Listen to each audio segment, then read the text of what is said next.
dans Proverbe 18, verset 10, Ésaïe 31, verset 1 à 2, et nous lirons le psaume 83.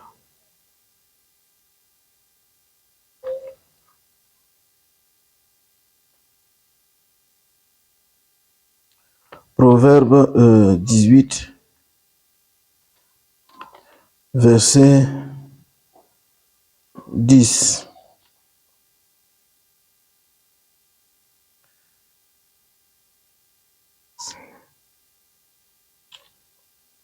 Il est écrit: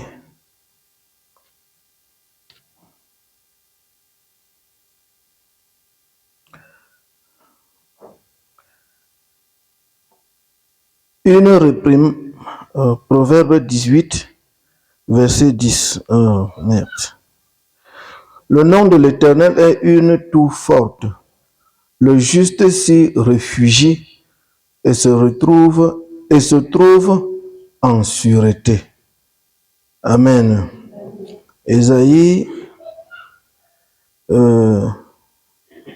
32, verset 1 et 2.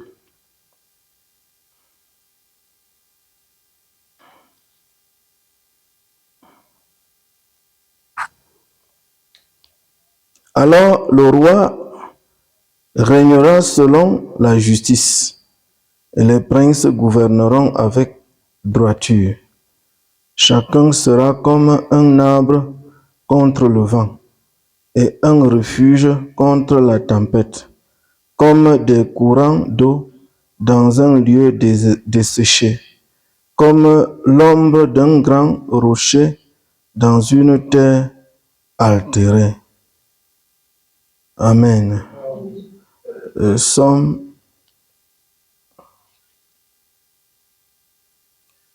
83.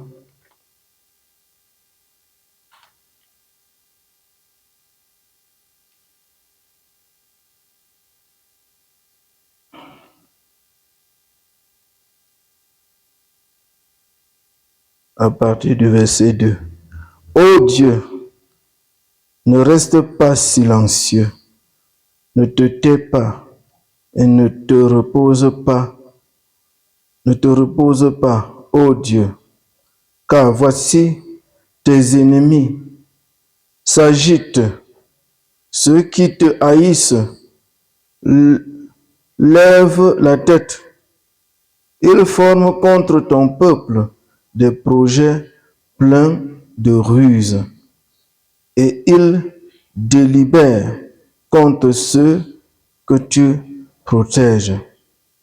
Venez, disent-ils, exterminons-les du milieu des nations, et qu'on ne se souvienne plus du nom d'Israël.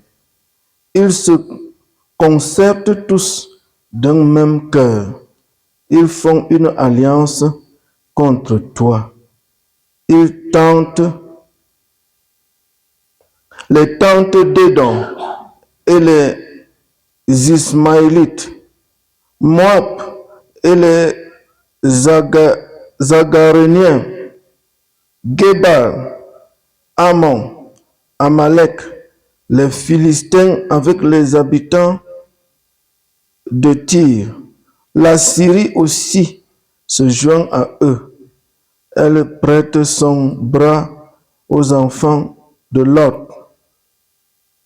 Traite-les comme Madian, comme Sisera, comme Jabin au torrent de Kizon. Ils ont été détruits à Andorre. Ils sont devenus du fumier pour la terre.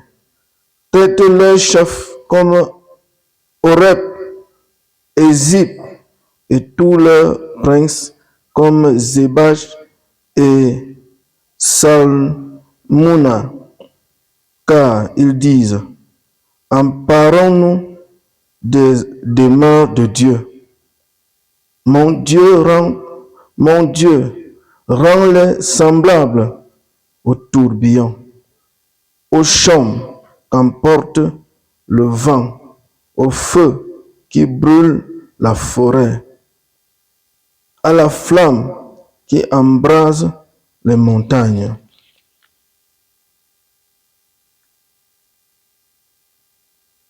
Poursuis-les ainsi de ta tempête et fais-les trembler par ton ouragan. Couvre leur face d'ignominie, afin qu'ils cherchent ton nom, ô Éternel. Qu'ils soient confus et épouvantés pour toujours. Qu'ils soient honteux et qu'ils périssent. Qu'ils sachent que toi seul, dont le nom est l'Éternel, tu es le Très-Haut sur toute la terre. Que le Seigneur ajoute les bénédictions à la lecture de sa parole. Veuillez vous asseoir.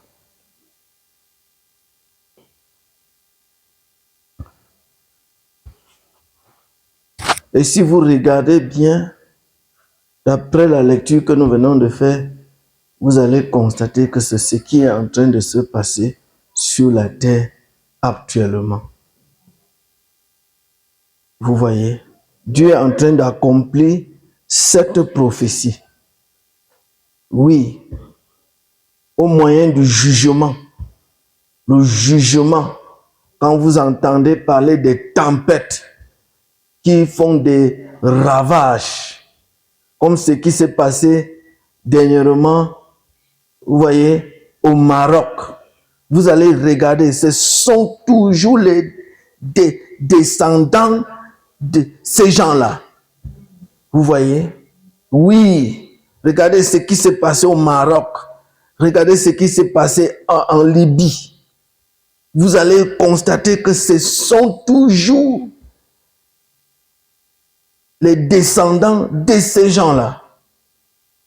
C'est vrai. Oui. Et comme nous parlions depuis l'autre jour, depuis un certain temps, puisque notre sujet,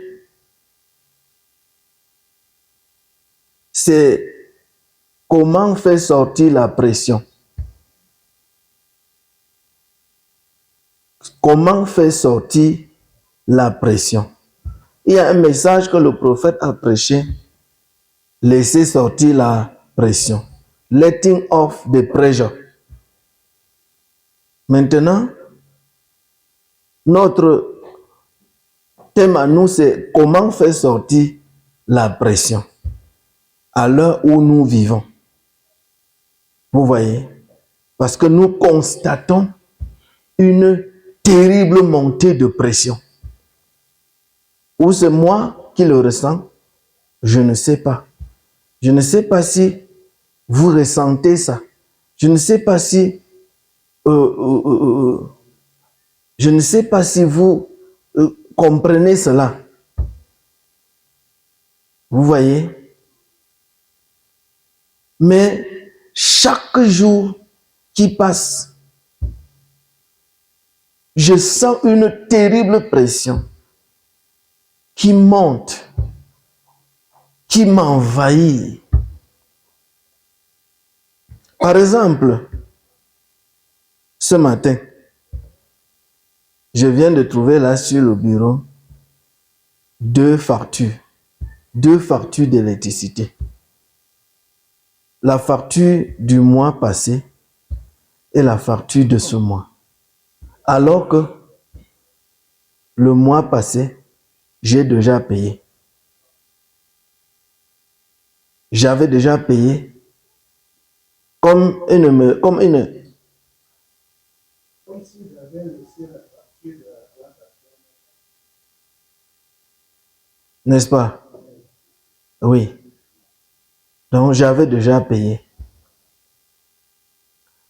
Par exemple, ce que je venais de vous raconter dernièrement avec la bailleresse, où je venais de payer le loyer. mais vous avez suivi tout ce qu'elle m'a dit par la suite. Tout ça, avec tout ça, vous comprenez que vous vivez dans un endroit où il n'y a absolument rien à faire pour être en paix. Il n'y a plus rien que vous pouvez faire pour être en paix. Quel que soit ce que vous essayez de faire, vous ne pouvez pas être en paix avec les gens. Que vous ne voulez pas du mal aux gens, les gens, même seulement votre présence, le simple fait que vous ne parlez pas le même langage, le simple fait que vous ne vivez pas la même sorte de vie,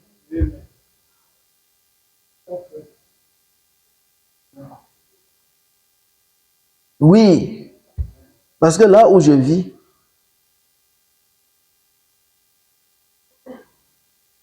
c'est difficile que vous me voyez en train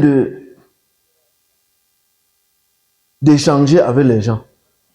Depuis que j'ai constaté que les gens n'ont plus besoin de l'évangile, chacun a déjà pris sa position, les gens ont déjà pris leur position et n'ont plus besoin de l'évangile.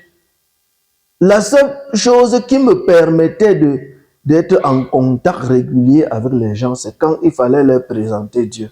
C'est quand il fallait leur parler de Dieu.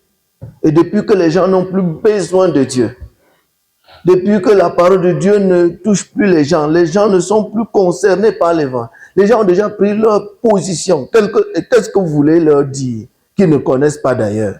Qu'est-ce que vous allez leur dire qu'ils ne connaissent pas? Alors, ce qui fait que moi, je ne vois plus aucun intérêt, vous voyez, de m'impliquer dans la vie des gens. Je ne vois pour quel intérêt je vais m'impliquer dans la vie des gens. Donc, je reste dans mon petit cadre. Vous voyez, je reste dans mon petit cadre.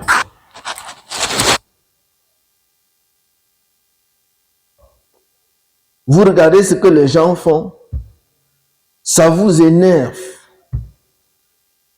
Vous ne savez quoi faire. Vous ne pouvez rien leur dire.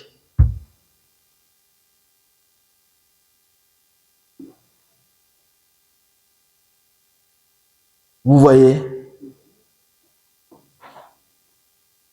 Si je n'ai pas, par exemple, la visite de quelques frères, des sœurs, moi je reste dans la maison. Je peux rester dans la maison toute la journée sans même aller en route. Si je ne suis pas en train de lire ma Bible ou les brochures ou regarder quelques documentaires ou regarder l'actualité, je reste. Donc, je suis comme quelqu'un qui est perdu.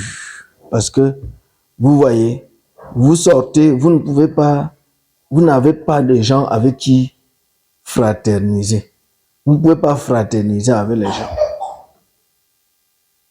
Vous ne pouvez pas fraterniser avec les gens. Vous ne pouvez pas vous asseoir pour causer avec... Non. Vous voyez ce que les gens causent, vous voyez ce qui intéresse les gens. Si vous essayez même de venir, à moins que vous causiez leur langage, à moins que vous entrez dans leurs choses, à moins que vous parlez des choses qu'ils aiment entendre, si vous voulez parler de votre Dieu, ça gâte tout. Si vous voulez parler des choses comme ça gâte tout. Donc, inutile. Ça ne sert donc à rien. Vous voyez, n'est-ce pas? Bien sûr. Et si vous voulez prêcher, si vous voulez parler des réalités, parler de la parole, vous ne pouvez pas parler sans parler des vérités de cette heure, sans essayer de montrer aux gens les réalités du jour dans lequel nous vivons. Alors, ils ne sont pas intéressés. Et vous allez voir que les gens vous esquivent. Les gens ne veulent pas entendre les choses comme ça. Et vous non plus, vous ne voulez pas entrer dans leur monde. Quand vous voyez les chrétiens aujourd'hui qui s'en sortent, c'est parce que ils mènent simplement le jeu des païens. Ils entrent dans leur monde et ils partagent les choses qu'ils aiment. Oui, ils veulent parler des affaires. C'est ça, les choses qui marchent entre eux. Ils veulent parler du divertissement, du football, des champions, de ceci, de cela. Voilà. Et les gens, ça les intéresse. Vous voyez, ça les intéresse. Mais si vous voulez parler de ce qui vous touche profondément, ça gâte tout. Personne ne voudrait vous écouter. Personne ne voudrait suivre ça. Et qu'est-ce que vous allez faire? La seule chose à faire, c'est de vous retirer. C'est de vous retirer. Vous voyez, n'est-ce pas? C'est de vous retirer. Donc, vous comprenez que à ce moment, qu'est-ce que vous voulez? Qu'est-ce que vous souhaiterez? À ce moment, qu'est-ce que vous souhaiterez? Qu'est-ce que vous allez souhaiter? Si vous allez par exemple dans les familles, vous visitez les familles, vous allez voir que eux passent tout le temps. Je dis même la famille, je parle des familles des chrétiens. Je ne parle pas des familles des païens. Vous allez voir que le point central de leurs commentaires, de leur causerie, ils ne parlent pas beaucoup des réalités du jour dans lequel ils vivent. Oui, ils parlent beaucoup des choses du monde, de ceci, de l'école, de ça, et puis des projets, ainsi de suite. Voilà. Voilà la seule chose qui leur permet, qui peut permettre aux gens de vivre sur la terre. Voilà les choses qui permettent aux gens de vivre sur la terre, de rester dans le monde. Si le père et la mère et les enfants, ils commencent, si tout le temps, ils parlent des réalités du jour, ils parlent de ce qui se passe, ils parlent de ce que le diable est en train de faire maintenant. À un moment donné, eux-mêmes, ils comprendront qu'ils n'ont plus de place ici. Ils comprendront qu'ils n'ont plus de place ici. Vous allez constater que vous vivez peut-être dans un camp comme ça. Mais les gens vous évitent. Les gens se méfient de vous. Les gens, à un moment donné, ne voudraient même plus vous dire bonjour. Oui, d'ailleurs, mais votre prise de position, ça énerve les gens, ça fâche les gens. Vous devenez comme des extraterrestres. Ça, ce sont même les qui, non? Eux ne parlent jamais des choses de la vie d'ici. Non. Ils ne parlent que des choses du ciel, du ciel, ainsi de suite. Et tout ça, ils ne parlent quand ils veulent parler des choses d'ici, c'est condamné, condamné, condamné, condamné, condamné, condamné, condamné, condamné. Ça, ce sont même les qui, ça. Tu t'habilles, tu passes à côté d'eux, ils te condamnent. Hein? Donc, condamné, condamné, condamné, condamné. Ce sont des gens, ça, ce ne sont même pas les humains. C'est vrai. C'est vrai. C'est vrai. C'est vrai. À un moment donné, vous-même, vous comprendrez que votre place n'est plus ici. Et si Dieu ne vous laisse pas vous en aller, Si Dieu ne vous laisse pas vous en aller, est-ce que vous savez qu'à un moment donné, les gens ne veulent plus vraiment vivre ici? À un moment donné, les gens, vivre ici, c'est vous, c'est-à-dire vous réalisez que vous êtes vraiment en prison. Regardez par exemple une personne comme Anne. Dans la Bible, il y avait Anne. Et il y avait encore qui là? Hein? Qui? Il y avait Anne. Je dis Anne à qui Dieu, la prophétesse. Hein? À qui Dieu avait fait la promesse de voir le Seigneur. Il y avait Anne, il y avait encore un sacrificateur. Hein? Qui?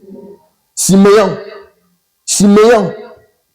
À qui Dieu avait fait la promesse qu'il ne mourrait pas sans avoir vu le Christ du Seigneur.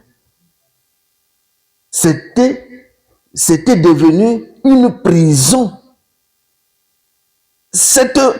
À cause de cela, Anne et Siméon ont souffert. C'était devenu comme une prison parce que ils avaient vieilli. Je pense que c'est Siméon. Il avait vieilli au point qu'il n'allait même plus au temple. Il ne voyait plus. Mais il ne pouvait pas mourir.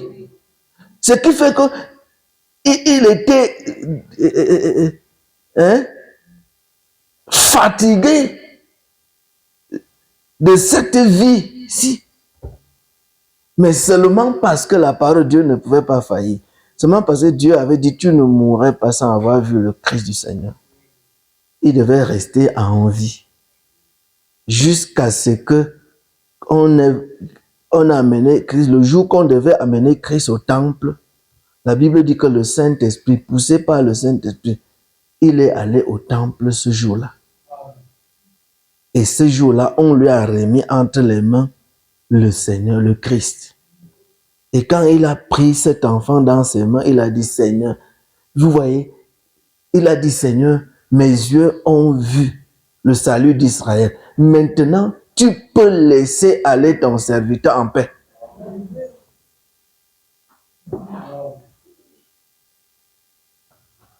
Donc, quand la pression est en train de monter là, qu'est-ce que vous devez... Vous cherchez à savoir, Seigneur, qu'est-ce que tu attends de moi? Qu'est-ce que je dois faire? Quand vous voyez la pression en train de monter, vous voyez, votre prière devrait être, Seigneur, qu'est-ce que je dois faire? Y a-t-il quelque chose qui me retient? Y a-t-il quelque chose que tu voudrais que je fasse, que je n'ai pas, ou que tu m'as assigné, que je n'ai pas encore fait? Parce qu'à un moment donné, si cette pression persiste, vous ne pourrez pas la supporter. Vous voyez, vous ne pourrez pas la supporter. Et il faut donc savoir comment laisser échapper cette pression. Comment la faire sortir. Amen.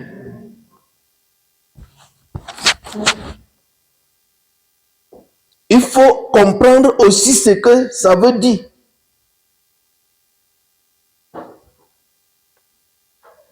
Voilà.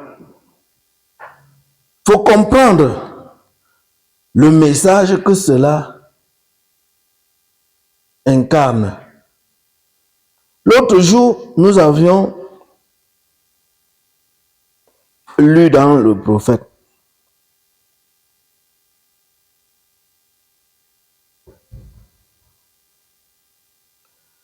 Donc, avant de venir à cela, tournez les regards vers Jésus. Avant de venir à cela, nous avons déjà vu que ce qui se passe maintenant, comme nous avons toujours dit, si ce qui se passe maintenant, que ce soit dans le monde, en Afrique ou ici même, chez nous, si cela ne nous inspire pas, c'est que nous sommes simplement aveugles. Donc, ce qui se passe maintenant doit nous inspirer. Amen. Parce que ce n'est pas pour rien que les choses se passent telles qu'elles se passent maintenant. Ça a un but. Ce n'est pas pour rien que ce soit maintenant. C'est parce que c'est un temps. Et nous avons vu que quand Dieu fait quelque chose, il a 3 critères. Il y a le temps approprié. Il y a le lieu approprié. Il y a la personne appropriée. Pour ce qui est de la pression, nous voyons que la pression qui monte sur aujourd'hui dans le monde, la pression à laquelle le monde est soumis aujourd'hui, cette pression, cette sorte de pression, il n'y a jamais eu un temps comme celui-ci. Vous voyez? Il n'y a jamais eu un temps comme celui-ci. Même quand le prophète parlait de la pression en son temps, oh là là, c'était encore que les préliminaires. Vous voyez? C'était encore que les symptômes. Parce que alors nous vivons actuellement dans cette pression. Nous sommes dans la chose maintenant. Et cela devrait nous inspirer. Cela doit nous... Donc si nous sommes des gens qui ne prions pas, vous allez prier. Vous allez prier. Hein? Vous allez prier. Parce que la pression va vous faire prier. Que vous le vouliez ou pas. Vous allez prier pour que Dieu pour connaître la volonté de Dieu. Vous allez prier pour que Dieu vous aide, pour que Dieu vous parle.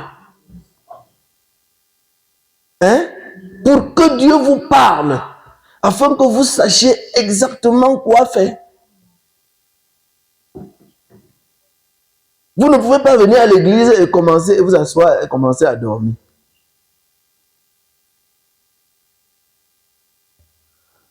Alors que vous êtes sous pression.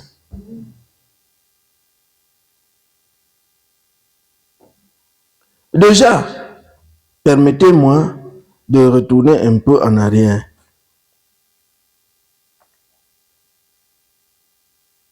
Sur quelque chose que nous avons déjà vu. Dans le message intitulé « Laissez sortir la pression ». Letting off the pressure, c'est en anglais.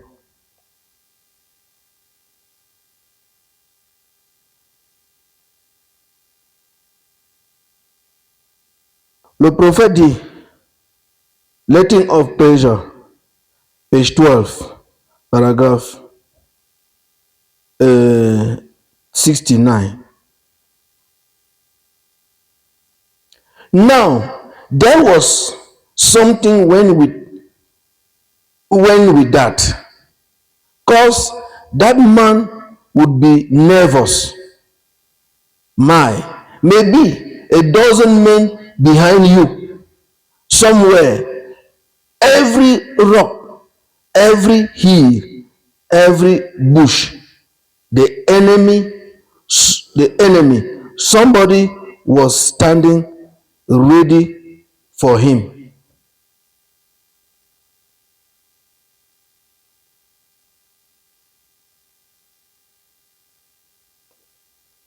He was nervous, and then when he once got into the city, he could let off the pressure.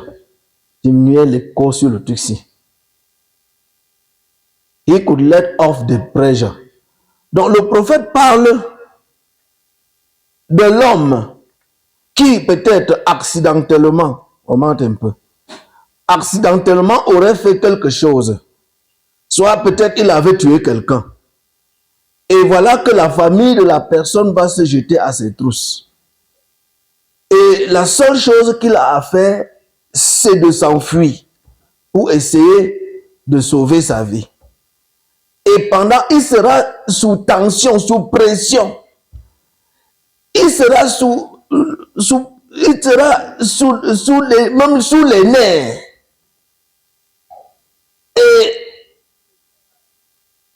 Et il doit tout faire pour échapper. Regardez, pendant ce temps-là, qu'est-ce qu'il fait? La seule chose qu'il a sur le cœur, c'est que Seigneur, sauve-moi. N'est-ce pas? Seigneur, augmente mon courage, augmente ma force pour que je puisse fuir. Et dans quelle direction devrait-il aller? Il devrait aller vers la ville de refuge. Il devait chercher la ville de refuge. Il devait courir en direction de la ville de refuge. And then when he got into the city, he could let off the pressure. Donc il est sous la pression. Amen. En ce moment, il est sous une terrible pression. Et le seul moyen pour lui de faire sortir cette pression, de se libérer de la pression, c'est de courir jusqu'à entrer dans la ville de refuge. C'est entrer dans la ville de refuge. Et une fois qu'il pénètre dans la ville de refuge, il peut enfin respirer. Il peut enfin dire, je suis sauvé. Vous voyez? Donc, c'était le seul moyen de libérer la pression. Et le prophète dit, he was safe, he was all right, because there was a provided place made for him. God provided way for that innocent man, not to be slain, but could be exempted from the slain, because he did it accidentally. Now, if he didn't mean to do it, donc là il pouvait se sentir sauvé. Il pouvait être maintenant, vous voyez, il pouvait donc libérer la pression parce que il a enfin, vous voyez, trouvé l'échappatoire. Et puisqu'il a fait cela accidentellement, il ne l'a pas fait exprès. Il a péché accidentellement par omission. Vous voyez, par omission. Alors le prophète dit, now,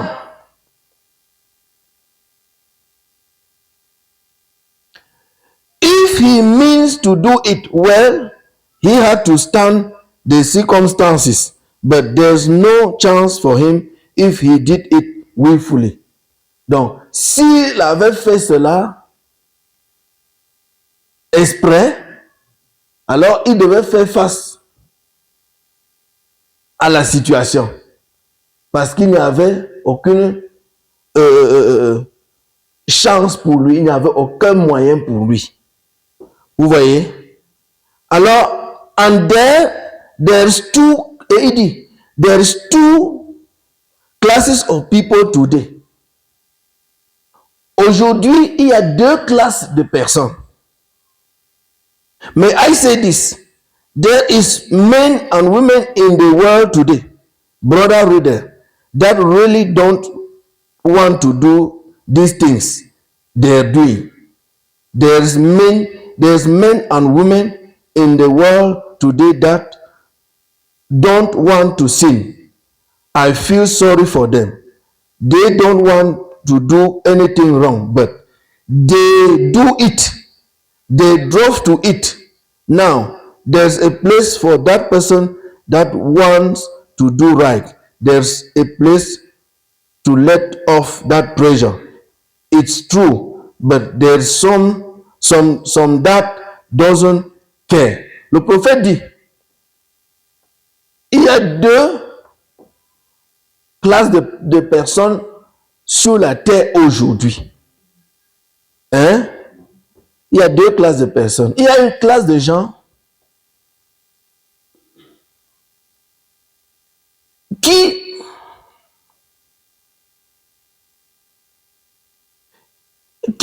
ne voudraient pas faire ce qui est mauvais.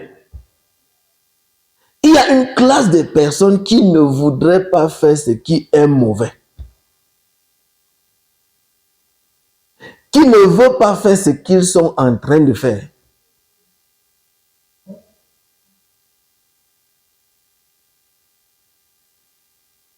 Comme par exemple, l'apôtre Paul dit, je crois que c'est dans Romains 7, il dit, le bien que j'aime, je n'arrive pas à le faire.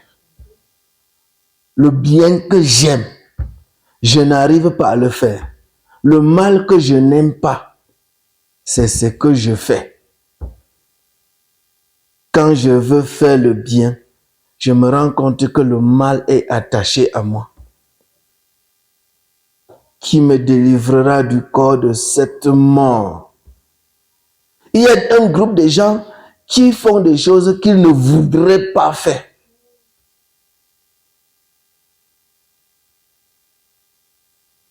Amen.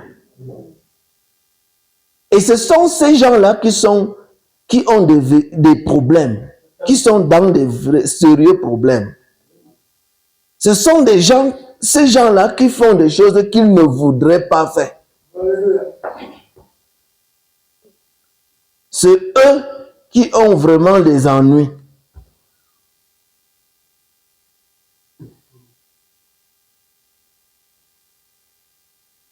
Vous voyez maintenant? Bien sûr. Parce qu'ils font ce qu'ils ne voudraient pas faire.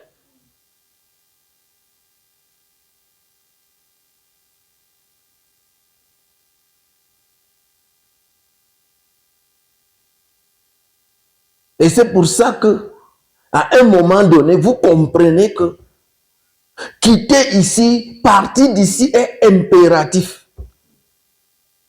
Vous comprenez que l'enlèvement pour nous n'est plus une affaire de demain. C'est l'affaire d'aujourd'hui. Ça doit être une affaire de maintenant. Oui.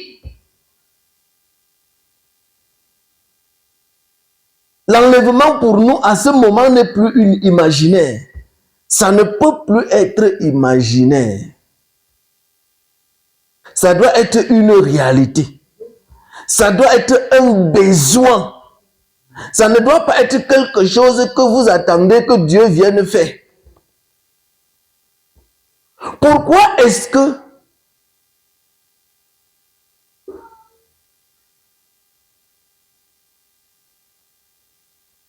Pourquoi avez-vous soif d'eau? Pourquoi avez-vous soif d'eau? Parce que c'est un besoin que votre organisme est en train d'exprimer. C'est un besoin vital. Ce n'est pas quelque chose que vous jouez avec. Hein? Est-ce qu'on joue avec la soif? Pourquoi avez-vous soif? Parce que vous êtes dans le besoin. Votre corps est dans le besoin. C'est pour ça que vous avez soif. Si votre corps n'était pas dans le besoin, la soif n'aurait pas d'importance pour vous. Et plus ça dure, ça tarde, le besoin devient insupportable. C'est vrai? plus la soif dure, plus vous êtes en train de vous hydrater, plus la soif dure, vous hydratez et vous constatez que si à un moment donné, vous n'avez pas trouvé de l'eau, vous allez simplement mourir. Vous ne pouvez pas contourner ça. Vous ne pouvez pas placer autre chose à la place de ça. Vous ne pouvez pas satisfaire ça avec autre chose quand votre organisme a besoin de l'eau. C'est la même chose.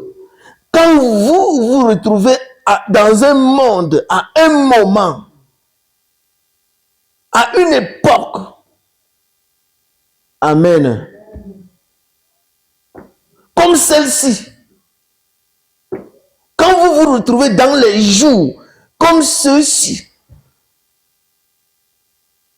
où vous êtes constamment sous pression, sous pression, sous pression,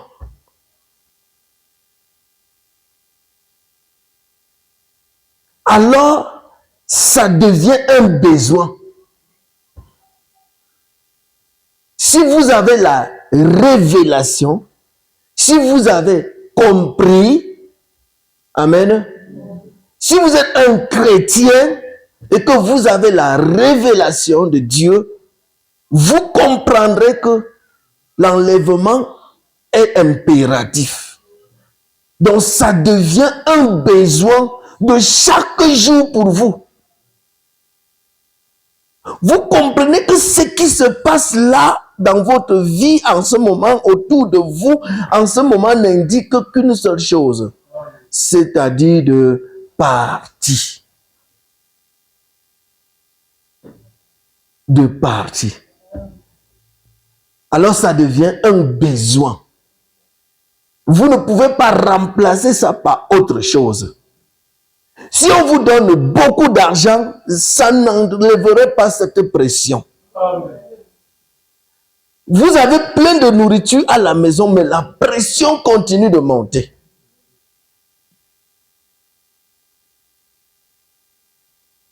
Oui. La pression continue de monter. La pression continue de monter. Alors, à un moment donné, donc si vous ne priez pas avant, vous allez prier. Peut-être qu'avant, vous ressentiez la pression et vous pensez que c'est pour telle chose. C'est comme ça que les gens interprètent mal la parole. Hein? Vous avez une autre interprétation de ce que ça veut dire. Maintenant, vous commencez à vous battre pour ça. Et vous finissez par l'obtenir. Mais chose curieuse, c'est que après l'avoir obtenu, la pression ne vous quitte pas. La pression continue de grimper. Amen. Oui. Après l'avoir obtenu, la pression continue de monter. Vous pensez que c'est un besoin de ceci. Vous vous battez pour cette chose-là. Après l'avoir obtenu, la pression continue de monter.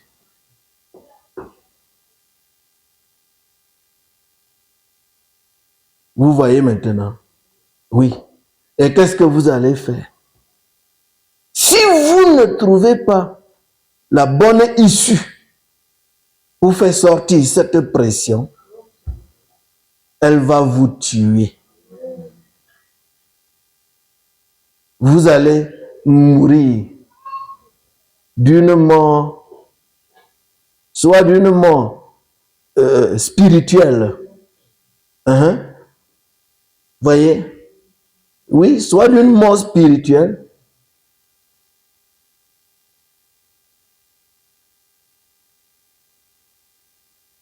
qui aboutit à tout. au physique, qui va entraîner même la mort physique. Soit vous allez mourir d'abord spirituellement et ensuite physiquement.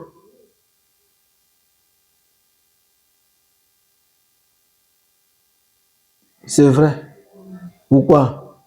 Parce que vous n'avez pas compris ce qui était en train de se passer. C'est ce qui arrive sur la terre aujourd'hui. Nous avons lu l'autre jour que personne n'est épargné. Le prophète dit que personne n'est épargné par la pression. Que vous soyez bon, que vous soyez mauvais, tout le monde est concerné par la pression. Que vous soyez riche ou pauvre, que vous soyez croyant ou non croyant. Mais lorsque vous regardez maintenant dans le monde, vous constatez que les non-croyants sont déjà morts spirituellement. Amen. Les non-croyants sont déjà morts parce que la pression, étant sous pression, vous voyez, n'est-ce pas? La pression les a tout simplement obligés. Satan utilise le moyen de la pression pour les contraindre. Vous voyez? Pour contraindre les gens à le servir. Pour contraindre les gens à l'accepter. Et qu'est-ce qu'ils ont fait? Ils ont été contraints. Ils ont finalement accepté volontiers Satan. Ils ont accepté. C'est ce qu'on a vu. C'est ce qui s'est passé à Babylone. Amen. C'est ce qui s'est passé à Babylone au temps de Daniel, de Shadrach, de Meshach et Abednego. Lorsque Israël était en captivité à Babylone, il fut un temps où Nebuchadnezzar a signé un décret selon lequel tous les habitants de la terre devraient servir ses dieux. Et il a érigé une statue. Et il a décrété qu'au son de la musique, de la guitare, du cymbale, ainsi de suite, tous les habitants de la terre devaient se prosterner pour adorer ses dieux, pour adorer son Dieu à lui. Qu'est-ce que ça faisait sur les gens? Ça mettait les gens sous la pression. C'était une forme de pression. Amen. Il avait contraint les gens, donc amené les gens à faire ce que habituellement ils ne faisaient pas. Par décret, amener les gens de force à faire ce que habituellement ils ne faisaient pas. Amen. C'était quoi la pression? Et regardez comment 4 personnes seulement ont pu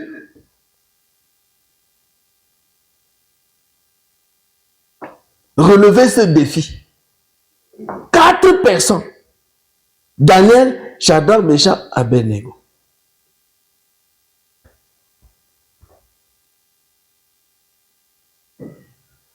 Ils ont dirigé cette pression sur quoi? Sur Dieu. Sur la promesse de Dieu. Sur la parole de Dieu. Amen. Qui disait que Dieu seul est adorable. Qui disait que Dieu est capable de leur délivrer.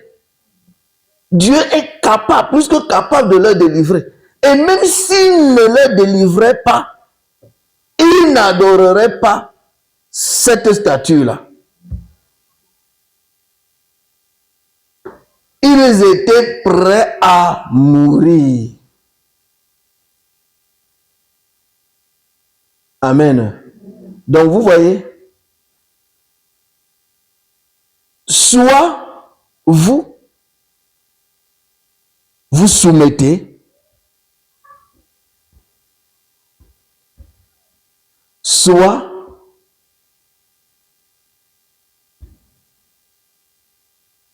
vous quittez.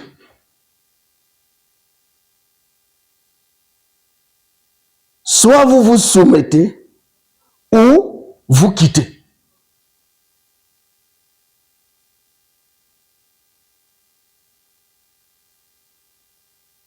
Si vous ne vous soumettez pas, alors vous serez dans l'obligation de partir. Et si vous ne partez pas, vous serez dans l'obligation de vous soumettre. N'est-ce pas vrai? Accepter d'aller dans la fournaise ardente, c'était de partir. C'était de mourir. C'était pour eux l'enlèvement. Amen.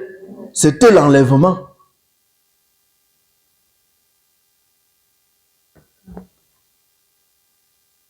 Bien sûr.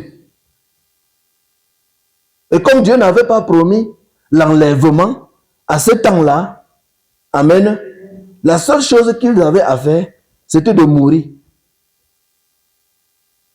C'était de mourir. C'était d'accepter la mort. Si l'enlèvement devait se passer en ce temps-là, eux seraient enlevés tout simplement. Amen. Oui, eux devaient simplement être enlevés. Mais comme ce n'était pas le temps de l'enlèvement, alors, ils sont allés tout droit dans la fournaise à Adam, par la mort.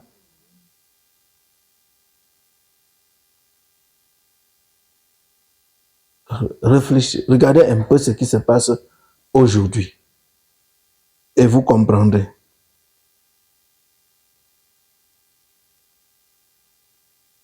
Donc, le prophète nous dit qu'il y a deux classes de personnes sur la terre aujourd'hui. Il y a une classe de gens qui sont en train de faire des choses qu'ils ne veulent pas, qu'ils ne voudraient pas faire.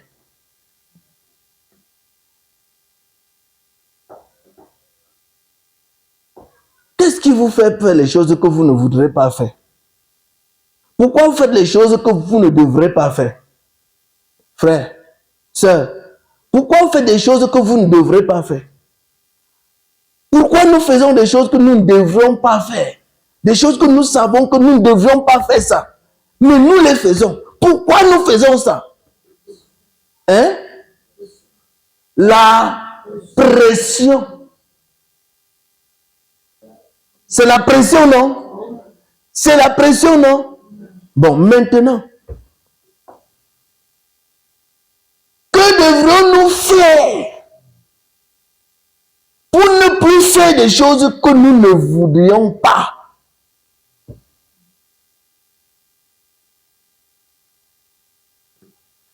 Est-ce que nous allons rester là à nous excuser, à dire que bon, Dieu, Seigneur, tu sais que c'est la pression qui nous fait, c'est à cause de la pression que nous faisons ça.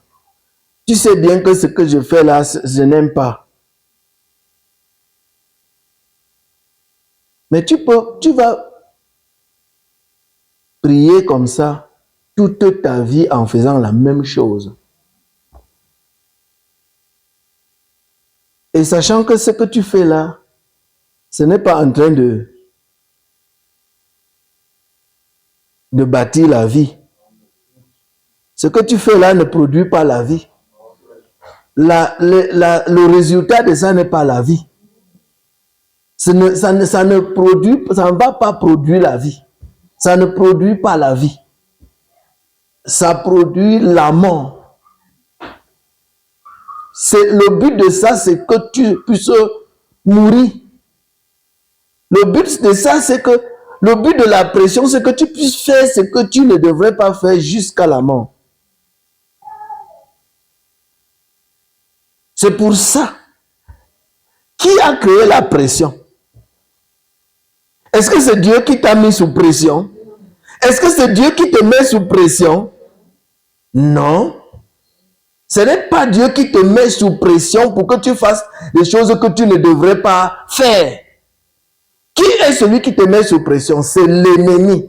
C'est l'adversaire qui te met sous pression pour que tu fasses des choses que tu ne devrais pas faire. C'est son but, c'est son objectif.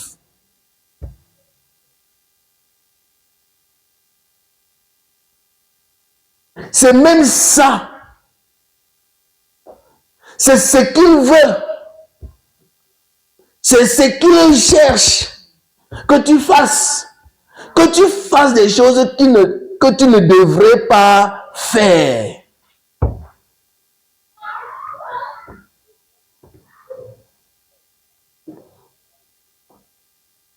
Maintenant, quand tu dis à Dieu que Seigneur, tu sais que ce que je fais là, ce n'est pas bien. Oui, Dieu sait. Et que Seigneur, aide-moi. Aide-moi pour que je ne fasse plus ce qui n'est pas bien. Aide-moi pour que je ne fais plus les choses comme ça. Aide-moi pour que je ne fais plus les choses comme ça. Bon, tu pries 1 an. Seigneur, aide-moi pour que je ne fais plus les choses comme ça. Toute une année, tu es en train de combattre, mener un combat. Tu es en train de mener un combat contre quelque chose que tu ne parviens pas à t'en débarrasser ou arrêter. Que tu ne parviens pas pendant toute une année. L'année passée, tu étais au même front. L'année-ci, tu es dans le même front. Et l'année qui vient, tu risques de te retrouver au même front. L'année prochaine, tu seras au même front. Est-ce que toi-même tu as compris? Non. À un moment donné,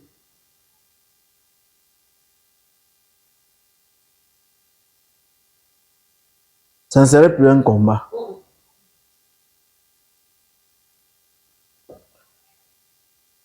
À un moment donné, ça ne serait plus un combat.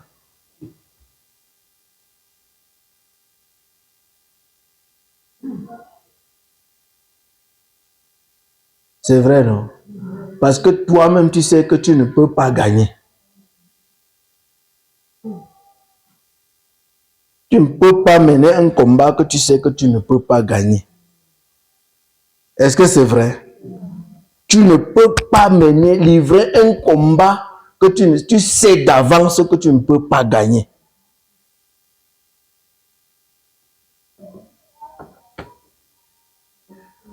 Qu'est-ce que tu vas faire? Tu seras obligé de faire la paix avec l'ennemi.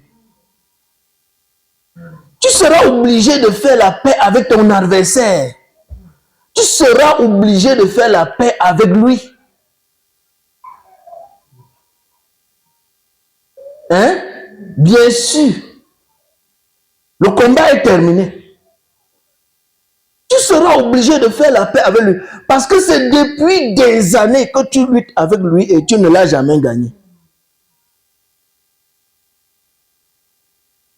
Donc c'est inutile de continuer à prétendre une victoire quelconque alors que tu sais qu'il est plus fort et tu ne peux pas le gagner.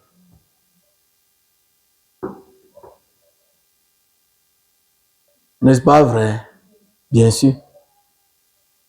C'est vrai. Donc maintenant, tu vois, si tu ne veux pas faire la paix avec lui, que vas-tu faire?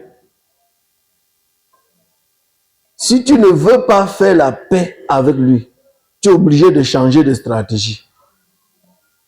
Tu es obligé de changer de stratégie. Peut-être que tu ne comprends pas les règles de ce combat-là. Peut-être que tu ne comprends pas exactement comment ça se passe. Tu as besoin de révélation. Si tu sais que tu ne peux pas faire la paix avec lui, tu as besoin de révélation. Que Dieu te révèle une autre stratégie. Comment faire? Comment faire pour gagner ce combat? Amen. Pour gagner ce combat.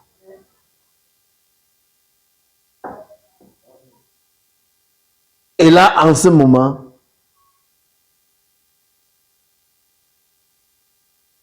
disons par exemple que Shadrach, Meshach, Abednego ou Daniel s'étaient mis à prier que Dieu puisse leur donner la victoire sur Nebuchadnezzar. Que Dieu puisse leur donner la puissance pour éteindre le feu, pour éteindre la fournaise ardente.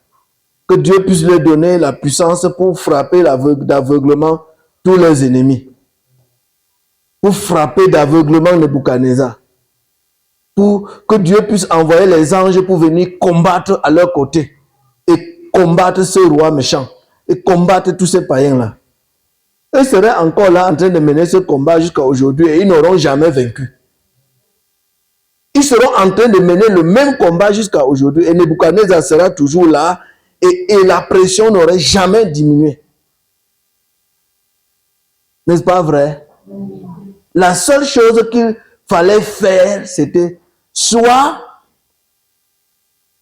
faire la paix avec Nebuchadnezzar ou partir. Amen. Ou accepter la mort. Soit ils font la paix avec lui, ou ils acceptent la mort. Un point, c'est tout. Donc le seul moyen pour eux de le vaincre, c'était qu'ils meurent. C'était de mourir. C'était d'accepter la mort. C'était d'accepter la mort.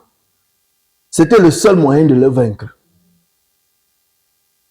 C'était qu'ils acceptent la mort ou ils font la paix avec lui.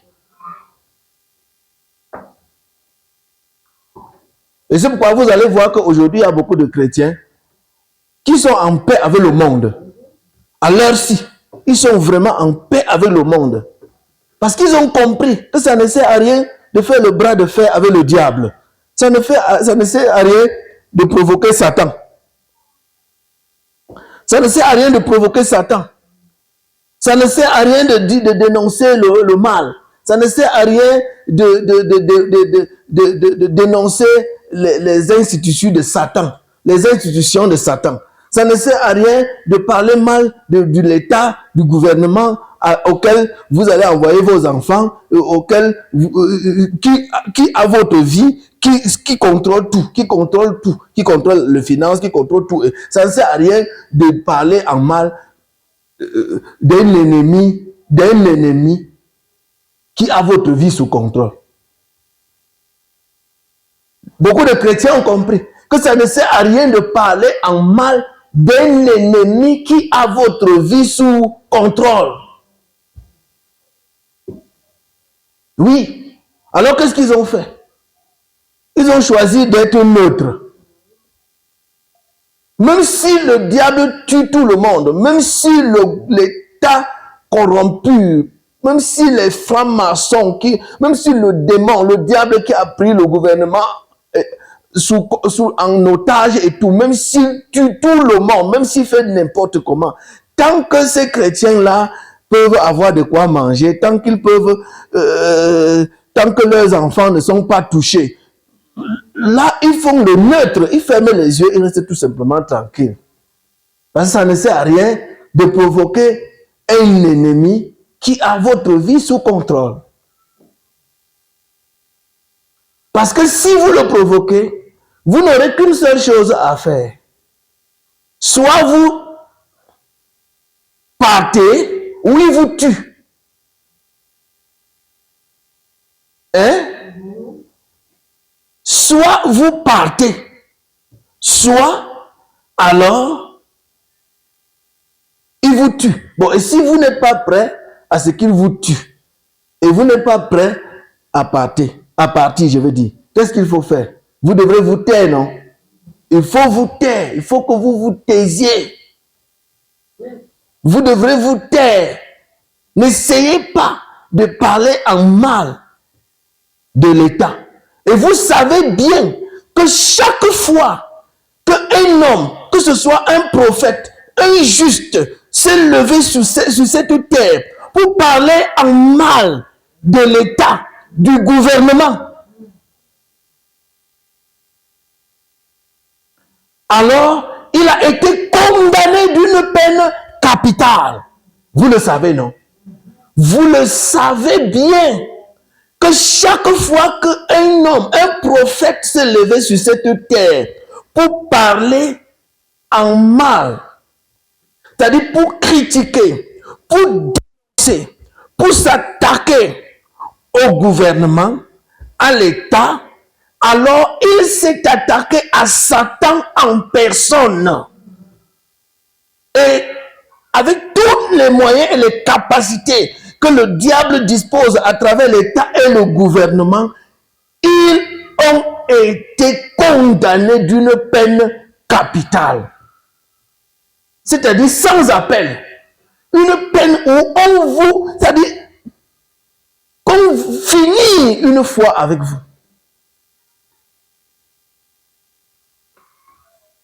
Une peine qui, non, c'est comme ça. Amen. N'est-ce pas vrai? Ésaïe en a subi. Tous les prophètes ont subi. Ésaïe a été décapité, scié. C'est ce que nous dit le prophète. Vous avez vu Élie qui fuit devant Jézabel. Jézabel lui a promis une mort douloureuse et lente. N'est-ce pas vrai? Vous avez vu tout ça. Vous avez vu Jean-Baptiste, où on a tranché sa tête, on a enlevé sa tête sur son cou. L'État, le gouvernement. Vous avez vu notre Seigneur Jésus-Christ crucifié comme ça, en public, parce qu'il s'est attaqué à l'État et au gouvernement. Vous avez vu les apôtres. Vous avez vu tout ça, tout ça. N'est-ce pas vrai? Voilà. Donc, quand nous arrivons encore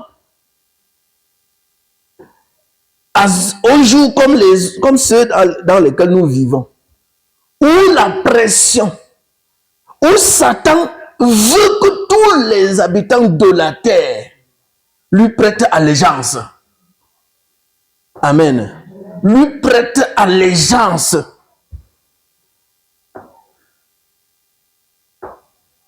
Et qu'il va commencer par visser.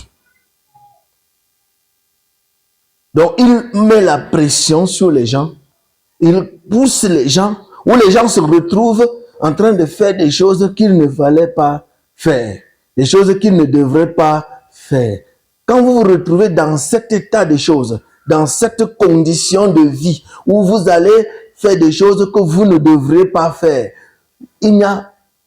si vous êtes spirituel, il n'y a qu'une seule chose. Amen. Que cela indique. Cela vous montre la porte de sortie. Donc, ça veut dire que le besoin de partir, donc partir doit être un besoin. Partir pour vous devient un besoin de tous les jours. Parce que chaque fois que vous allez vous retrouver en train de faire quelque chose que vous ne devrez pas faire, ou vous vous retrouvez dans une situation où vous vous demandez comment vous avez fait pour vous retrouver là-dedans. Comment vous avez fait pour être là? Amen. Alors vous comprenez qu'il n'y a qu'une seule chose qui vous reste à faire. Soit vous en allez, ou vous allez périr là-dedans. C'est pourquoi le prophète dit qu'il y a deux classes de gens. Une classe qui est en train de faire des choses qu'elle ne devrait pas faire. Amen.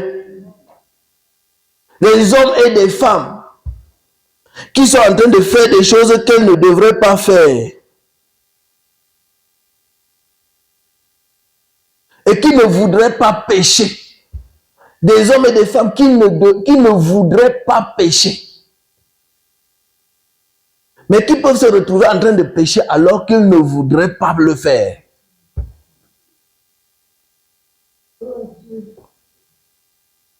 Vous voyez? Le prophète dit, I feel sorry for them. I feel sorry.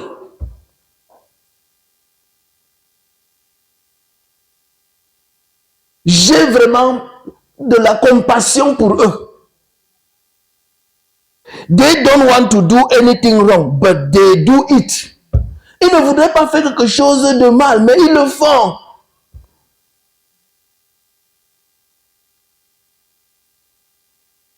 They drove to it. Ils ont été menés à cela. Ils ont été menés à bateau, comme on le dit souvent. À cela. Ils se sont retrouvés dans ça. Ils ont été piégés. On les a piégés. Ils ont été piégés. Ils se sont retrouvés là-dedans. Comme ça. They drove to it now. There's a place for that person that want to do right. Écoutez maintenant. Maintenant, il y a une place, il y a une possibilité pour cette personne-là qui veut faire ce qui est juste. Il y a une place pour lui. Il y a un moyen pour lui. Il y a un moyen. Bon, montrez-moi quel est ce moyen-là aujourd'hui. Montrez-moi, pour vraiment prouver que vous comprenez la parole. Montrez-moi où se trouve ce moyen-là. Où se situe ce moyen-là aujourd'hui. Parce qu'au temps du prophète, il y a peut-être 60 ans en arrière, le moyen là, c'était seulement de venir à Christ. Le moyen, la vie de refuge, c'était d'accepter Jésus-Christ comme votre sauveur et maître personnel.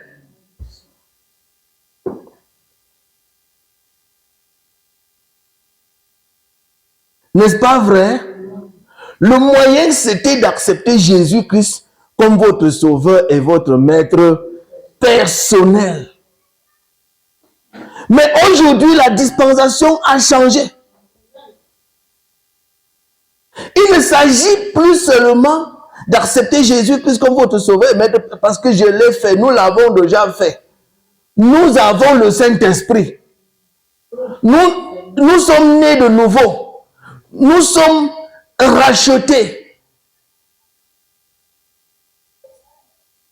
Mais qu'est-ce que la pression à l'heure où nous vivons indique?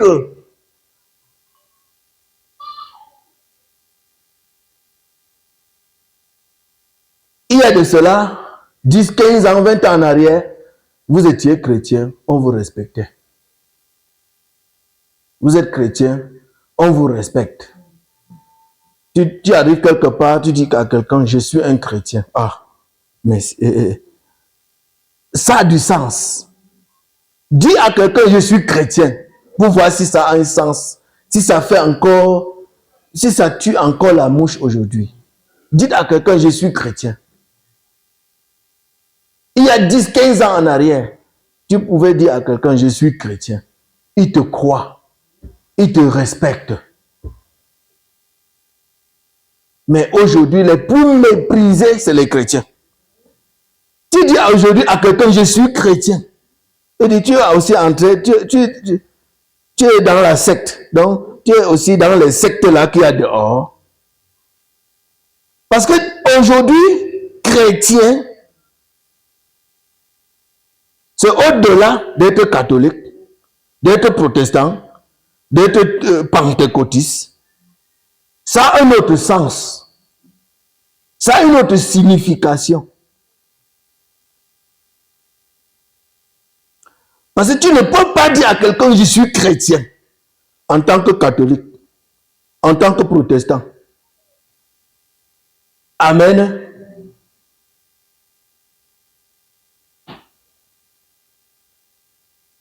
Si tu dis à quelqu'un que je suis chrétien, il va te demander que tu appartiens à quelle église.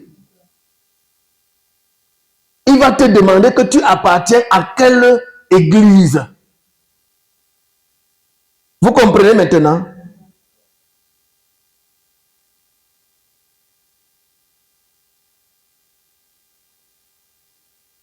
Donc, vous comprenez déjà ce que le danger que ça devient, que ça résulte.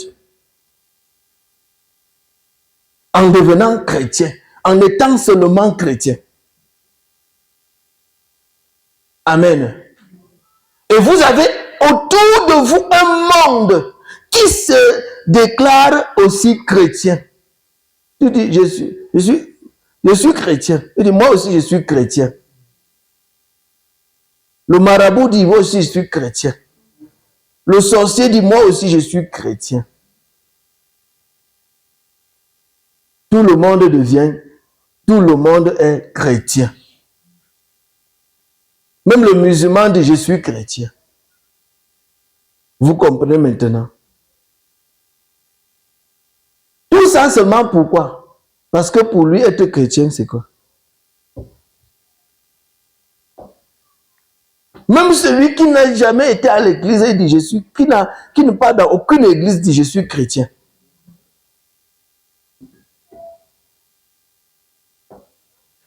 Amen. Donc vous comprenez.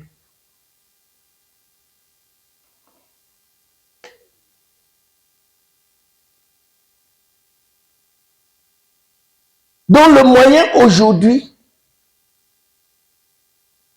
pour laisser sortir la pression, ce n'est plus seulement en disant je suis chrétien.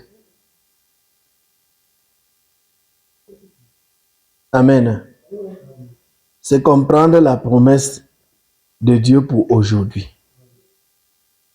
Hier, il y a une époque où la promesse de Dieu était d'accepter Jésus-Christ comme votre sauveur et maître personnel. C'était la promesse de Dieu pour ce jour-là. Et la pression était par rapport à cette promesse. Vous comprenez? La pression, la quantité de pression auquel le monde pouvait être soumis n'était que par rapport à l'acceptation de Christ comme sauveur et maître personnel. Amen. Mais aujourd'hui, la promesse de Dieu pour le monde, c'est la promesse du jugement. La promesse de Dieu pour les croyants aujourd'hui, c'est la promesse de l'enlèvement. Donc le monde aujourd'hui est confronté à cela, au jugement et à l'enlèvement. C'est de ça qu'il s'agit maintenant. Donc la pression, la quantité de pression auquel le monde aujourd'hui fait face, c'est par rapport au jugement et à l'enlèvement. Il ne s'agit plus d'accepter Christ comme sauveur personnel, mais il s'agit de quitter cet endroit.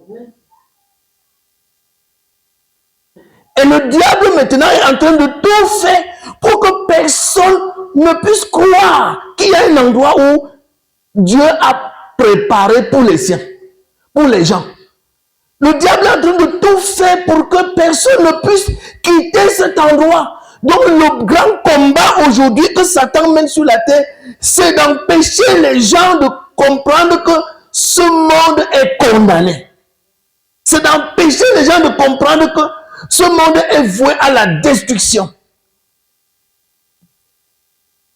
Amen. C'est d'empêcher les gens de comprendre que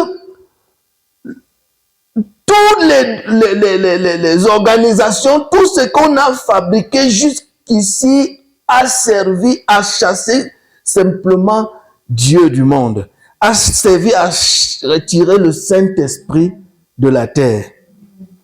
Et que la terre-ci est vouée à la destruction. Regardez ce qui se passe à Gaza. Vous allez comprendre ce que j'essaie de vous dire par là. Regardez. Une fois que ces terroristes islamistes de Hamas ont attaqué Israël et qu'ils ont fait des milliers de morts, des centaines de morts. Amen.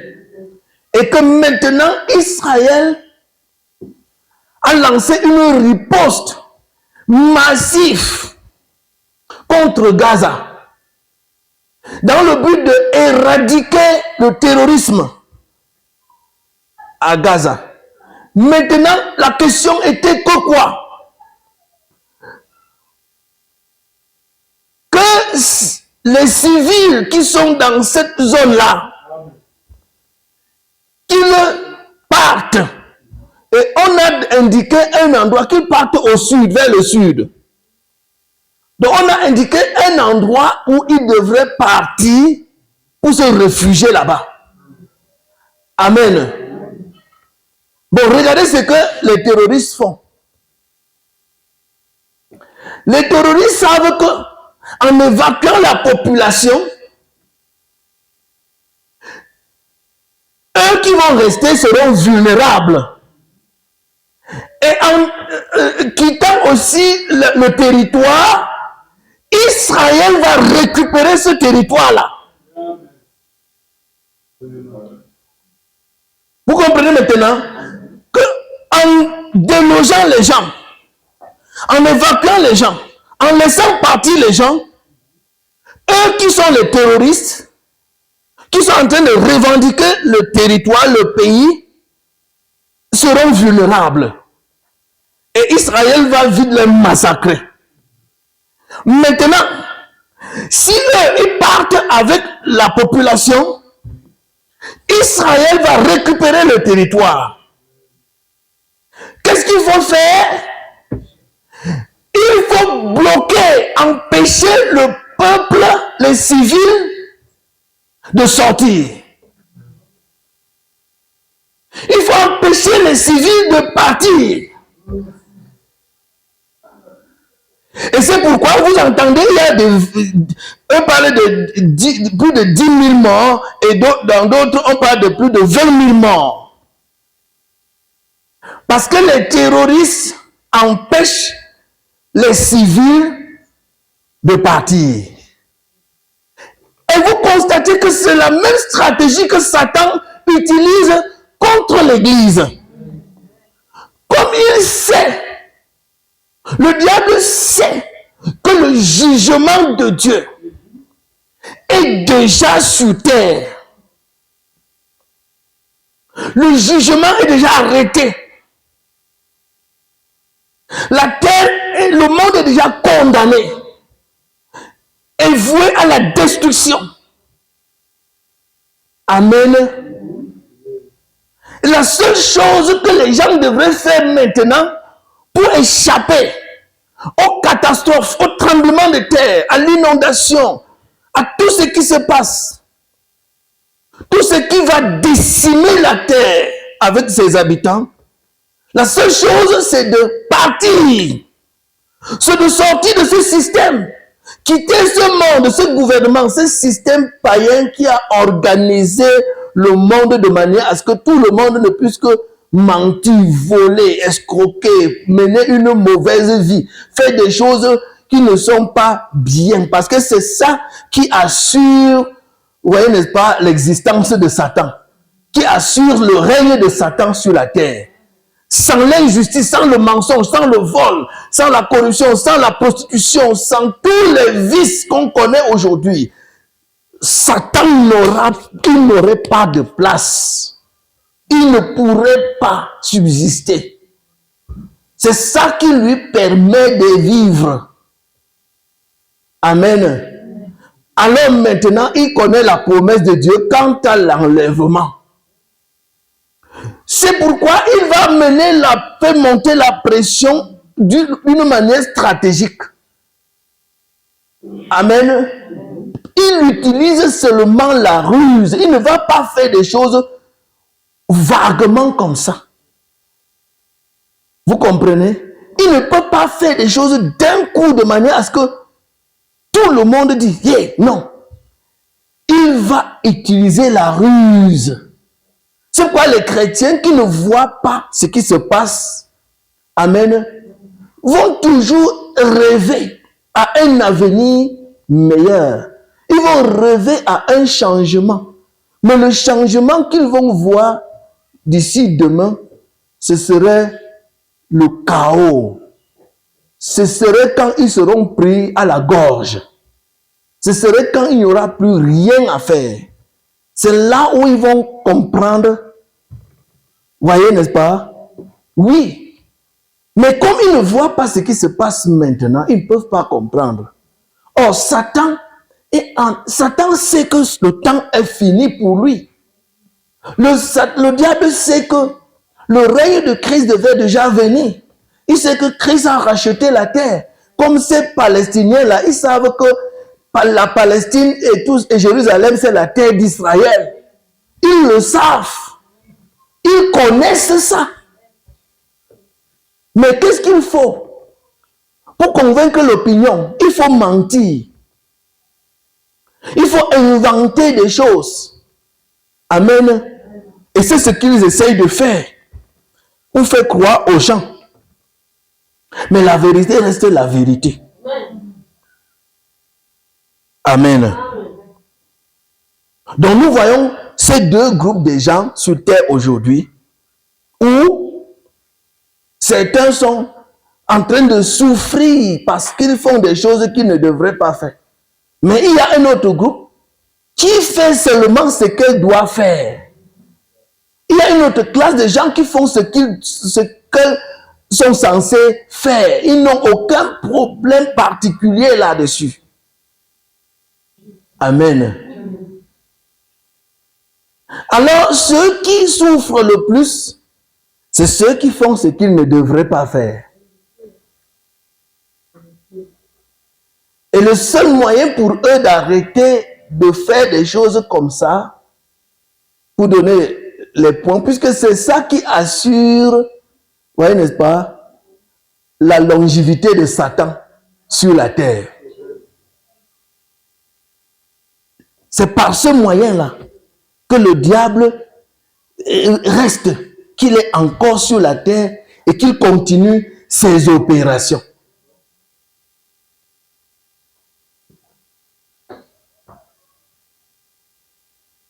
Amen. Donc, une fois que les chrétiens, les fils de Dieu, comprendraient que leur ennemi, c'est celui-ci. Leur ennemi, c'est celui-ci. Tant qu'ils sont dans cette chair, la Bible dit que tant que nous vivons dans cette chair, nous sommes loin de Dieu. Et tant que nous sommes dans cette chair, Satan a accès à nous. Oui, qu'on ne vous trompe pas. Tant que nous sommes dans cette chair, le diable a accès à nous.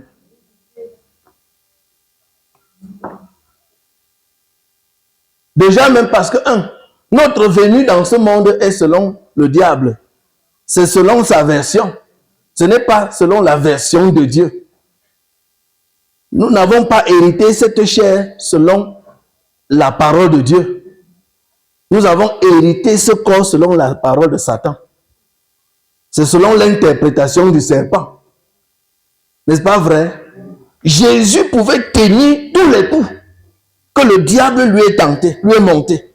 Il pouvait tenir à tous les coups. Pourquoi? Parce que il n'a pas hérité de cette chair, de son corps, selon l'interprétation du serpent. Amen. Il n'a pas hérité selon son interprétation. C'est par l'interprétation du serpent que nous avons hérité cette chair. Si la semence qui est en nous, si nous n'étions pas prédestinés, il n'y aurait même pas moyen pour nous d'être sauvés. Parce que même de par notre naissance, nous sommes déjà perdus. Avant même de venir sur terre, nous sommes même déjà perdus. Donc ce qui fait que, peu importe combien de temps nous voulons rester ici, nous serons en proie au diable. Et peu importe combien nous sommes spirituels, nous allons faire des choses que nous ne voudrions pas faire. Et aussi longtemps que nous pouvons faire des choses que nous ne devrions pas faire, Satan aura toujours accès à nous. Satan nous infligera toujours des coups.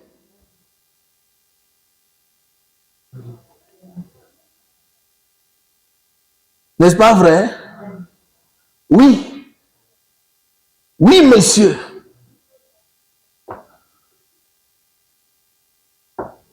Oui, monsieur.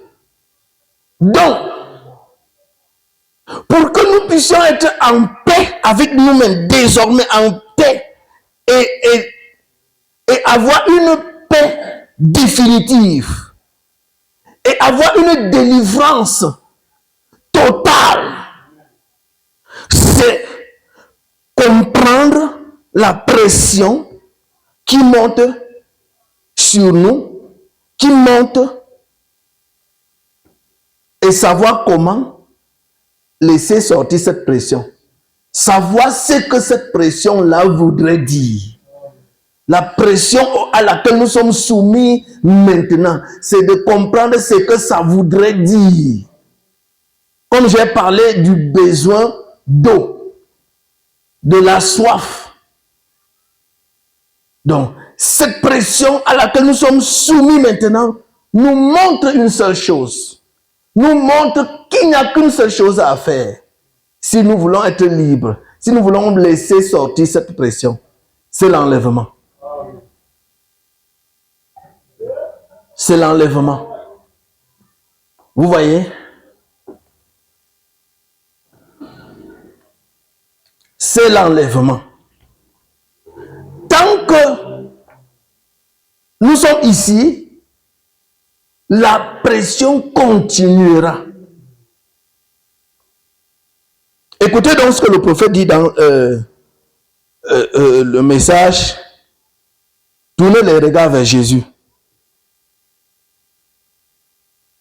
L'autre jour, je vous ai lu une partie qui nous montrait déjà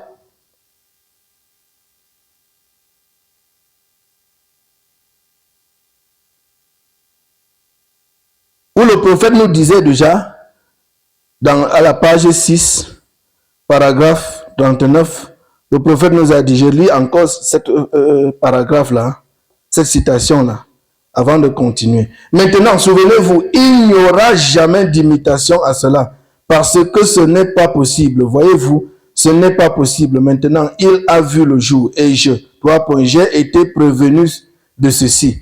C'est bientôt, à l'heure actuelle, c'est arrivé simplement afin qu'il puisse identifier sa présence parmi vous. Voyez-vous, mais il ne sera pas utilisé puissamment tant que ce conseil ne commencera pas à serrer la vis. Et quand il le fera, à ce moment-là, les pentecôtistes ils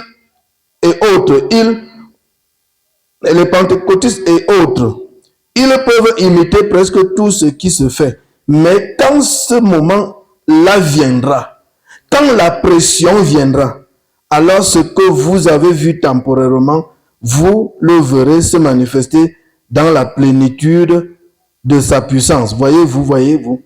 Donc, quand la pression viendra. Bon, ici maintenant, il dit, paragraphe 49, ça se resserre déjà en son temps. Puisque le prophète vivait dans un pays, amen, qui s'appelait les États-Unis. Amen.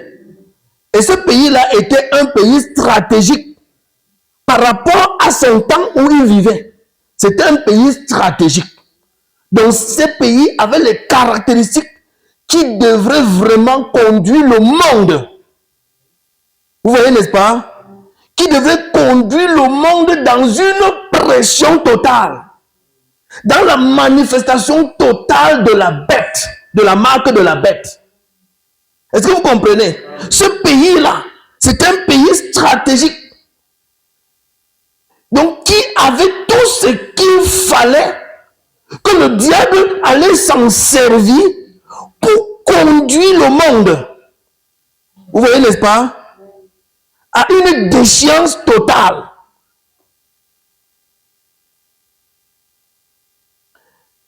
Et c'est pourquoi le prophète dit, ça se resserre. Et alors, quand le temps viendra et que la pression sera telle que vous serez exclus partout. Donc, quand il parlait déjà ici, il a parlé du conseil écuménique. Tout ça, ça se passe aux États-Unis. N'est-ce pas vrai? Le siège de tout ça, l'ONU, tout ça, c'est là-bas que c'est né. L'ONU, toutes les grandes organisations. En effet, le leadership mondial, c'est là-bas. C'était là-bas, aux États-Unis. Amen.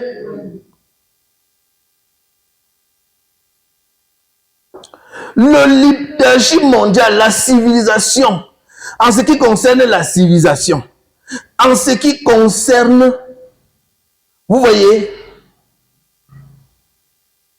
toutes les grandes instances internationaux, ou on dirait international, c'est là-bas, c'est aux États-Unis. N'est-ce pas vrai? Alors ce n'est pas pour rien que